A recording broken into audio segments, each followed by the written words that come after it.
YouTube channel political science made easy চাই থকাৰ বাবে সকলোকে ধন্যবাদ জনাইছোঁ। ফ্ৰেডেৰিক উইনস্লো টেইলৰৰ জীৱন আৰু কীৰ্তি হ'ব আজি ভিডিঅ'টোৰ মূল বিষয়বস্তু।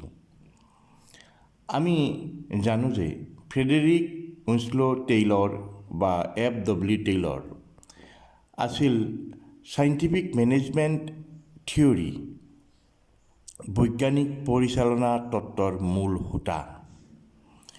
লোক প্ৰশাসনৰ পৰিচালনা বিষয়ক ব্যৱস্থাৰ বিষয়ে যদি আমি জানিব লগা হয় তেতিয়াহ'লে ফ্ৰেডেৰিক উইনস্লো টেইলৰৰ বিষয়ে জনাটো অতি আৱশ্যকীয়। এতিয়া আহোঁ আমি প্ৰসংগলৈ। লোক প্ৰশাসনৰ পৰম্পৰাগত তত্ত্ব বিংশ শতিকাৰ আৰম্ভণিতে প্ৰস্তুত কৰা হৈছিল। এনে চিন্তাৰ ব্যাপকতা 1920ৰ দশকলৈ চলি আছিল। এই সময়ছোৱাত তিনি ধৰণৰ ধাৰণাৰ বিকাশ হৈছিল। প্ৰথম বৈজ্ঞানিক পৰিচালনা, দ্বিতীয় আমোলাতান্ত্ৰিক পৰিচালনা আৰু তৃতীয় প্ৰশাসনিক পৰিচালনা। বৈজ্ঞানিক পৰিচালনাই এটা কাম সম্পন্ন কৰাৰ ক্ষেত্ৰত সৰ্বশ্ৰেষ্ঠ পথৰ অনুসন্ধানত গুৰুত্ব দিব বিচাৰে। ঠিক তেনেকৈ আমোলাতান্ত্ৰিক পৰিচালনাই নীতি আৰু পদ্ধতি, অধক্ৰম নীতি আৰু স্পষ্ট শ্ৰম বিভাজনৰ ওপৰত গুৰুত্ব দিব বিচাৰে। আনহাতে প্ৰশাসনিক পৰিচালনাই সংগঠনৰ ভিতৰত খবৰৰ প্ৰবাহ হৈ বৈ থকাত গুৰুত্ব দিব বিচাৰে। ফ্ৰী ফ্ল' অফ ইনফৰমেশ্যন। এতিয়া আমি বৈজ্ঞানিক পৰিচালনাৰ বিষয়ে জানো আহক।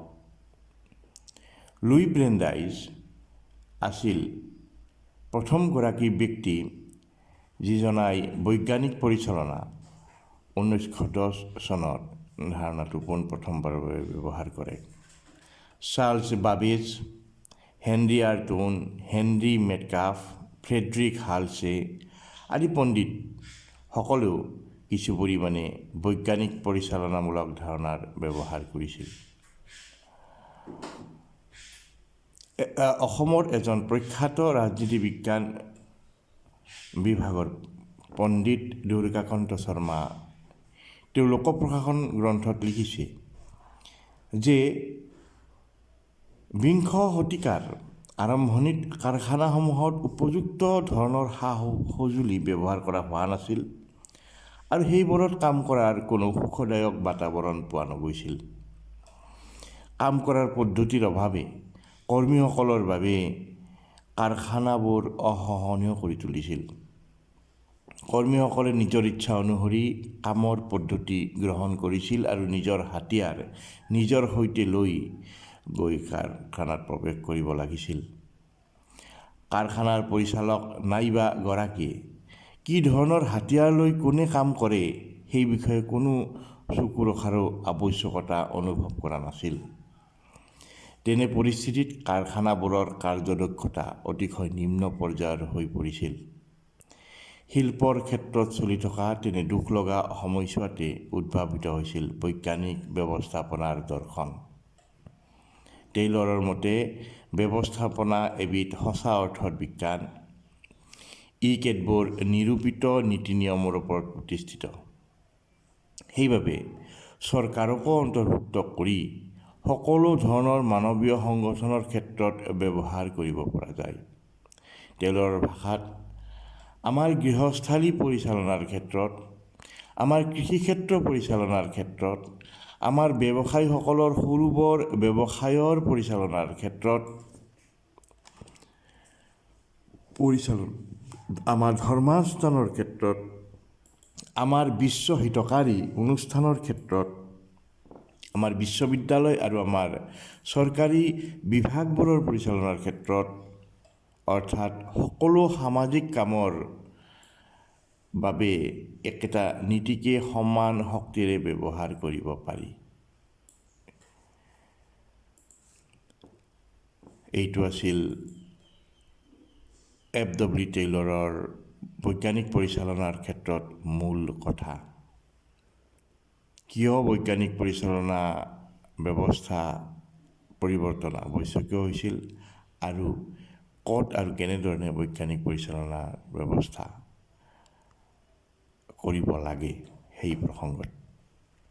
এতিয়া আমি বৈজ্ঞানিক পৰিচালনাৰ বিষয়ে যদি জানিব লগা হয়, ফ্ৰেডেৰিক উইনস্ল' টেইলৰৰ জীৱনৰ বিষয়ে, তেওঁৰ কৰ্মৰ বিষয়ে জানি লোৱাটো আৱশ্যক। আৰু এই ভিডিঅ'টোত FW টেইলৰৰ জীৱন আৰু কৰ্ম এই দুটা বিষয়ৰ ওপৰত গুৰুত্ব দি বনোৱা হৈছে।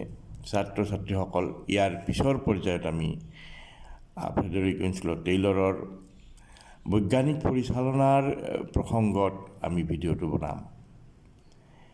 এতিয়া জানো আহা ফ্ৰেডেৰিক উইনস্ল' টেইলৰৰ জীৱন কেনেধৰণৰ আছিল। তেওঁ আমেৰিকা যুক্তৰাষ্ট্ৰৰ ফিলাডেলফিয়াৰ নামৰ স্থানত জন্ম লাভ কৰিছিল 1856 চনৰ 20 মাৰ্চত আৰু উক্ত স্থানতে 21 মাৰ্চ 1915 চনত ইহলীলা সম্বৰণ কৰিছিল। তেওঁৰ দেউতাক আছিল এজন আইনজীৱী। চকুৰ দৃষ্টিশক্তি হ্ৰাস পোৱাৰ বাবে মেট্ৰিক পৰীক্ষাত তেখেত অৱতীৰ্ণ হ'ব পৰা নাছিল। বিভিন্ন চিকিৎসাৰ অন্তত যেতিয়া পুনৰ 1875 চনত তেওঁৰ চকুৰ দৃষ্টিশক্তি ঘূৰি আহে, তেতিয়া ফিলাডেলফিয়াৰ এণ্টাৰপ্ৰাইজ হাইড্ৰলিক ৱৰ্কছ নামৰ প্ৰতিষ্ঠানত পেটাৰ্ণ মেকাৰ আৰু মেচিনিষ্ট হিচাপে শৈক্ষিক জলপানী লাভ কৰি তেওঁ শিক্ষা আৰম্ভ কৰে। 3 বছৰ পিছত মিডভেল স্কিল উদ্যোগত যন্ত্ৰ শ্ৰমিক হিচাপে যোগদান কৰে। এই প্ৰতিষ্ঠানতে বিভিন্ন ক্ষেত্ৰত কৰ্মৰত হৈ নিজ গুণত দুপে উন্নতি লাভ কৰিবলৈ সক্ষম হয়। পিছলৈ তেওঁ shop clerk, machinist, gang boss, foreman, maintenance foreman, drawing office head আৰু চিফ ইঞ্জিনিয়াৰ পদত অধিষ্ঠিত হৈছিল। 1881 চনত 25 বছৰ বয়সত মিডভেল প্ৰান্তত সময় অধ্যয়ন টাইম ষ্টাডি ব্যৱস্থাৰ পাতনি কৰিছিল টেইলৰে। এই ব্যৱস্থাই পিছলৈ তেওঁৰ পৰিচালনা বিজ্ঞানৰ বিভিন্ন তত্ত্ব উদ্ভাৱনৰ বাট মুকলি কৰে। 1883 চনত ইঞ্জিনিয়াৰিং কলেজৰ নিশাৰ ভাগত অধ্যয়ন কৰি তেওঁ ষ্টিফেন্স ইনষ্টিটিউট অৱ টেকন'লজিৰ পৰা যান্ত্ৰিক অভিযন্তা বিভাগত স্নাতক ডিগ্ৰী লাভ কৰে। ইয়াৰ পিছৰ বছৰতে তেওঁ মিডভেল প্লাণ্টত মুখ্য অভিযন্তা হিচাপে নিযুক্ত হয়। এনেদৰে প্ৰযুক্তিবিদ্যাগত ক্ষেত্ৰত তেওঁ 40টাকৈ আৱিষ্কাৰৰ বাবে নিজৰ নামত পেটেণ্ট কৰিবলৈ সক্ষম হয়। কিন্তু পৰিচালনা বিষয়ত হোৱা অত্যাধিক আগ্ৰহৰ বাবে তেওঁ মিডভেল প্ৰান্তৰ চাকৰিৰ পৰা অব্যাহতি লয়। 1890 চনৰ পৰা 1893 চনলৈ টেইলৰে মেনুফেকচাৰিং ইনভেষ্টমেণ্ট কোম্পানীত জেনেৰেল মেনেজাৰ হিচাপে কাম কৰে। সেই কোম্পানীটোত তেওঁ পৰিচালনাৰ বাবে পৰামৰ্শকাৰী অভিযন্তা হিচাপেও নিযুক্ত হয়, যিটো পেচা তেওঁৰ দ্বাৰাই সৃষ্টি আছিল। অৰ্থাৎ পৰিচালনাৰ বাবে পৰামৰ্শকাৰী অভিযন্তা নামৰ এই যিটো কাৰ্য, এই যিটো পদ, এনেকুৱা পদৰ সৃষ্টিৰ ক্ষেত্ৰত পৰামৰ্শ তেওঁৱেই দিছিল। পিছলৈ তেওঁ বিভিন্ন স্থানত সেৱা আগবঢ়াইছিল। তেওঁৰ সৰ্বশেষ কৰ্মস্থলী আছিল বেথেলহেম তীখা উদ্যোগ। ইয়াত টেইলৰে উচ্চ তীব্ৰতাৰ তীখা আৰু শ্বভেলিং আৰু পিগ আইৰণ হেণ্ডলিঙৰ ওপৰত কিছুমান উল্লেখনীয় প্ৰয়োগ কৰিছিল। 45 বছৰ বয়সত কামৰ পৰা অৱসৰ গ্ৰহণ কৰে আৰু তেওঁ বিভিন্ন বিশ্ববিদ্যালয় আৰু পেছাদাৰী প্ৰতিষ্ঠানত বৈজ্ঞানিক পৰিচালনা নীতিসমূহ জনপ্ৰিয় কৰাৰ বাবে বিভিন্ন বক্তৃতা প্ৰদান কৰে। 1906 চনত টেইলৰক আমেৰিকান ছ'চাইটি অৱ মেকানিকেল ইঞ্জিনিয়াৰ্ছৰ সভাপতি হিচাপে নিৰ্বাচিত কৰা হয়। একেটা বছৰতে তেওঁক পেনছিলভেনিয়া বিশ্ববিদ্যালয়ে সন্মানীয় ডক্টৰেট প্ৰদান কৰে। এতিয়া আহোঁ তেওঁৰ উল্লেখনীয় লিখনিসমূহ। টেইলৰৰ উল্লেখনীয় লিখনিসমূহ আছিল, যাৰ মাজেৰে আমি তেওঁৰ বৈজ্ঞানিক পৰিচালনাৰ বিভিন্ন বিষয়ৰ ওপৰত আলোকপাত কৰিব পাৰোঁ। সেইবোৰ আছিল notes on belting 1894, a price rate system 1895, shop management 1903, the art of cutting metal 1906 আৰু তেওঁৰ আটাইতকৈ উল্লেখনীয় the principles of scientific management গ্ৰন্থখন 1911 চনত ব্যৱসায়িক ভিত্তিত প্ৰকাশ পাইছিল। টেইলৰৰ নাম আৰু যশৰ শিখৰ পাইছিল 1912 চনত। উক্ত চনত আমেৰিকা যুক্তৰাষ্ট্ৰৰ প্ৰতিনিধি সভাৰ দ্বাৰা নিযুক্ত বিশেষ সমিতিয়ে বিপণী পৰিচালনাৰ ওপৰত অৰিহণা যোগোৱা তেওঁৰ আৰু আন পণ্ডিতসকলৰ কৰ্মৰ ওপৰত অনুসন্ধান কৰিছিল। এই অনুসন্ধান মৰ্মে টেইলৰৰ কৰ্মৰাজিয়ে স্বীকৃতি লাভ কৰিবলৈ সক্ষম হয়। তেওঁক উদ্যোগ পৰিচালনাৰ ক্ষেত্ৰত এজন সংস্কাৰক হিচাপে ৰাষ্ট্ৰীয় মান্যতা প্ৰদান কৰা হয়। পৰিচালনাৰ বিষয়ৰ এজন প্ৰবাদপ্ৰতিম বিশেষজ্ঞ হিচাপে টেইলৰ তেওঁৰ জীৱনৰ অন্তিম মুহূৰ্তলৈ ব্যস্ত আছিল।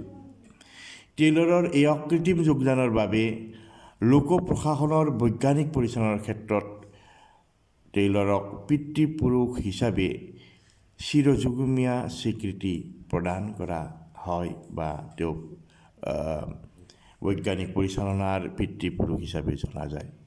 ছাত্ৰ ছাত্ৰীসকল এতিয়া এই বিষয়ৰ সম্ভাৱ্য প্ৰশ্নাৱলীৰ ওপৰত এটা আমি ধাৰণা লওঁ।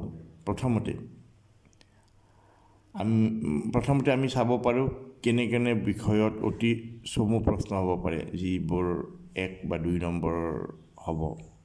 যেনে কোনে পোনপ্ৰথমে বৈজ্ঞানিক পৰিচালনা ধাৰণাটো ব্যৱহাৰ কৰে? লুই ব্ৰেণ্ডিছ, চাৰ্লছ বাবেজ, হেনৰি আৰ্টন নে হেনৰি মাটকাফে? আমি নিশ্চয় শুদ্ধ উত্তৰটো বিচাৰি পাম। বৈজ্ঞানিক পৰিচালনামূলক ধাৰণা ব্যৱহাৰ কৰা 2জন পণ্ডিতৰ নাম। বিংশ শতিকাৰ আৰম্ভণিত কাৰখানাসমূহত থকা 2টা অসুবিধা। টেইলৰে কোন চনত 25 বছৰ বয়সত মিডভেল প্লেণ্টত সময় অধ্যয়নৰ ব্যৱস্থা আৰম্ভ কৰিছিল? 1881, 82, 83 বা ওপৰ এটাও নহয়। আমি নিশ্চয় শুদ্ধ উত্তৰটো পাম। পঞ্চমতে টেইলৰ মিডভেল প্লেণ্টত মুখ্য অভিযন্তা হিচাপে নিযুক্ত হয়, উক্ত উক্তিটো সঁচা নে মিছা? তাৰপিছত প্ৰযুক্তিবিদ্যাগত ক্ষেত্ৰত টেইলৰ 40টাকৈ আৱিষ্কাৰৰ বাবে নিজৰ নামত পেটেণ্ট কৰিবলৈ সক্ষম হয়, উক্তিটো সঁচা নে মিছা? টেইলৰৰ দ্বাৰা সৃষ্ট এটা পেছাৰ নাম লিখা। টেইলৰৰ সৰ্বশেষ কৰ্মস্থলী কি আছিল? 9ম বেথেলহেম তীখা উদ্যোগত টেইলৰে কি কি বিষয়ৰ ওপৰত উল্লেখনীয় প্ৰয়োগ কৰিছিল? টেইলৰৰ 2খন উল্লেখযোগ্য ৰচনাৰ নাম লিখা।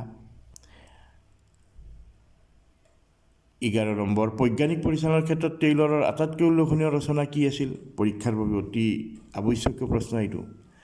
12 number the principle of scientific management নামৰ এই ৰচনাখন কেতিয়া প্ৰকাশ পাইছিল? পৰীক্ষাৰ ক্ষেত্ৰত অতি আৱশ্যকীয়। এনেধৰণৰ প্ৰশ্ন হ'ব পাৰে, যেনে উক্তি 2টা দিব পাৰে আৰু উক্তি 2টাৰ ওপৰত কেইটামান অপশ্যন দি তাৰে শুদ্ধ অপশ্যনটো বাচিব দিব পাৰে।